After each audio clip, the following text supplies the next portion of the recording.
कि जयपुर में गोखले मारसी स्कीम के अंदर जो जिस मंदिर जी के लिए आपने आशीर्वाद दिया था वो बहुत ही जल्दी पूर्ण पत्थर का बनने के लिए जा रहा है आपके आशीर्वाद से।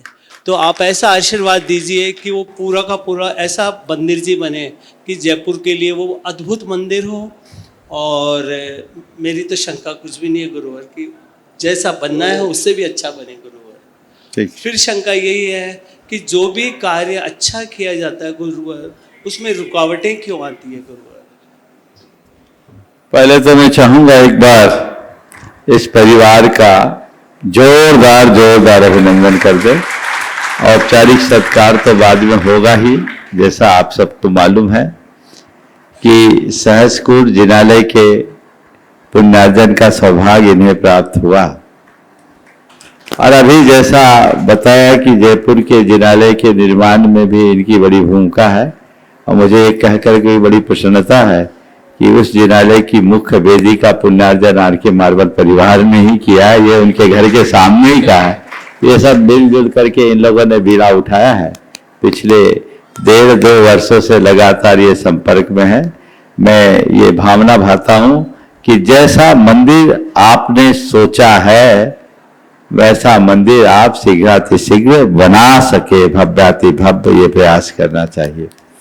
आपने जो कहा है कि अच्छे कामों में रुकावटें क्यों आते, ये बड़ी पुरानी उक्ति है, श्रेयांसी बहु विघ्नानि।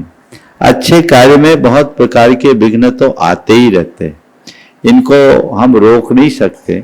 अब इसका अंतरंग कारण क्या है? मुझे इसका अंतरंग कारण एक ही दिखता है कि हमने कभी न कभी लोगों के अच्छे कार्यों में रुकावटें की, उनकी आलोचना की। ऐसा ये सवाल अक्सर आता है कि हम खूब अच्छा करते फिर भी हमको जश क्यों नहीं मिलता, लोग हमारा अभियसी करते। मैं एक लंबे समय तक इसका अपने हिसाब से उत्तर दे दिया करता था, लेकिन जब स्वाध्याय के क्रम में भगवती आराधना ग्रंथ का अध्ययन कर रहा था वहां उसका मुझे आगमिक समाधान मिल गया।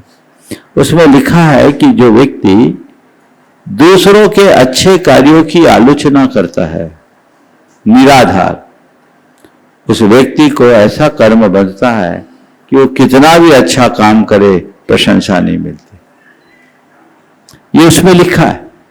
तो अगर कोई व्यक्ति, ये कॉमन सवाल रहता है, हम खूब कर रहे हैं जश नहीं मिलता, खासकर महिलाओं को ये शिकायत ज्यादा होती है, देवरानी जेठानी में एक को ज्यादा क्रेडिट मिल रही है, एक को कम मिल रही है, सारा यश उनको ही।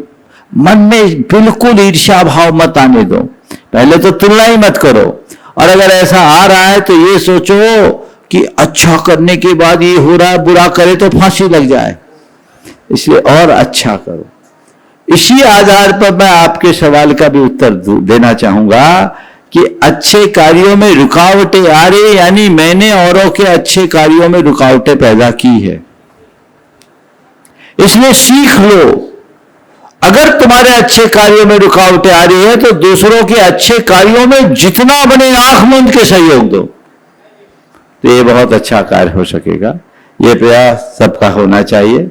आज दिनेश जी पापड़ीवाल सब परिवार यहाँ उपस्थित हुए हैं और आने वाले दिनों में जो दीक्षा का आयोजन होने जा रहा है, उस दीक्षा के आयोजन में जो मुख्य 3 महायजमान होंगे, त्रिमहायजमान, उनका दायित्व क्या होगा वो तो हम समय पर बताएंगे। पर इस जैनेश्वरी दीक्षा के 3 महायजमानों में एक महायजमान बनने का सौभाग्य इन्होंने प्राप्त किया है। ये चलाकर मेरे पास आए कि मुझे क्या करना है, और बाकी भी जो है सब लगभग तय है, इसलिए एक बार इनका भी अभिनंदन कर दीजिए और इनका सत्कार अपन उसी समय पर करेंगे तो ज्यादा अच्छा लगेगा। एक बार जोरदार करते ध्वनि कर लो। नमोस्तु गुरुवर, नमोस्तु।